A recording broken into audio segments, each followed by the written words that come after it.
অনেক যুবক ভাই ইসলামের জন্য যারা নিজের অন্তরের মধ্যে দরদ অনুভব করো ভাই, অনুরোধ আমার, নামাজ পড়তে হবে, নিজে কষ্ট করতে হবে। শুধু দুইটা স্লোগান মারলে হইতো না ভাইয়া, হবে না। ইসলামের শত্রুরা হুঁশিয়ার, সাবধান। শত্রু যদি কয় দোস্ত তুমি মুইতা ফানি লওনি,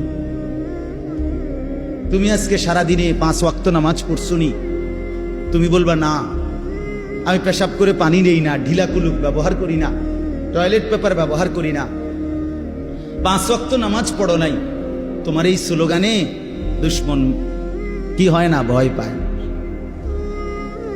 ভয় পাবেন। এই জন্য ভাই আমার দয়া করে আল্লাহ তাআলা বলেন আমার সেই বান্দাগুলো আমার আলাদা, যারা নামাজ, যারা কি বলেন না, যারা কি নামাজ।